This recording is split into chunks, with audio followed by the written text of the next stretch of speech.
नमस्कार प्रिय दर्शक बंधुरा আপনারা দেখছেন আপনাদের প্রিয় চ্যানেল ক্যারিয়ার আপডেট বেঙ্গলি। বন্ধুরা এই মুহূর্তে সিবিআই এর হাতে ভয়ঙ্কর তথ্য চলে এলো। তো আপনারা জানেন যে রেশন দুর্নীতিকাণ্ডে যে শাহজাহান ইতিমধ্যে সিবিআই হেফাজতে রয়েছে এবং সিবিআই তাকে জিজ্ঞাসাবাদ চালাচ্ছে। তো বন্ধুরা জানা যাচ্ছে এবারে শাহজাহান এমন কিছু তথ্য দিয়েছে যার ফলে এই রেশন দুর্নীতির যে আসল কিং পিন, আসল মাথা, তার কাছাকাছি পৌঁছে যেতে চলেছে সিবিআই। আর খুব বেশি দেরি নেই, একেবারে তার কাছে পৌঁছে যাবে বলেই জানা যাচ্ছে। তো বন্ধু আপনারা জানেন এই রেশন দুর্নীতিকাণ্ডের তদন্তে গত 5ই জানুয়ারি সন্দেশখালী উপস্থিত হয়েছিলেন ইডির আধিকারিকরা এবং সেখানে শেখ শাহজাহানের বাড়িতে তল্লাশি করার একটা বলা যেতে পারে অভিপ্রায় নিয়ে তারা গিয়েছিলেন। তো সেখানে একটা ভয়ঙ্কর ঘটনা ঘটে, যেটা নিয়ে আপনারা জানেন যে গোটা রাজ্য তোলপাড় হয়ে গিয়েছিল, যে ইডি আধিকারিকদের মারধর করা হয়। এমনকি ইডি আধিকারিকদেরকে নিরাপত্তা দেওয়ার জন্য যে জওয়ানরা গিয়েছিলেন সেই জওয়ানদের ওপরেও হামলা চালানো হয়।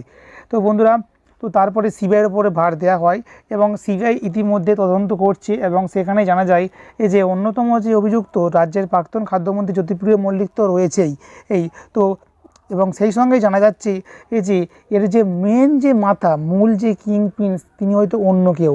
এবং শাহজাহান এমনই কিছু তথ্য দিয়েছে যার ফলে এই কেস খুব তাড়াতাড়ি সলভ হতে চলেছে, কারণ আসল যে মাথা, সেই মাথার আর একেবারে পুরো কাছাকাছি পৌঁছে গিয়েছে সিবিআই আধিকারিকরা। এমনই তথ্য সামনে আসছে এবং সিবিআই সূত্রে জানা যাচ্ছে। তবে আসল মাথাটা কে, তার নাম এখনও পর্যন্ত কোনোভাবে সামনে প্রকাশ করেনি সিবিআই, কারণ কি এই ব্যাপারে তারা পুরোপুরি নিশ্চিত হওয়ার পরেই সেই নাম সামনে আসবে।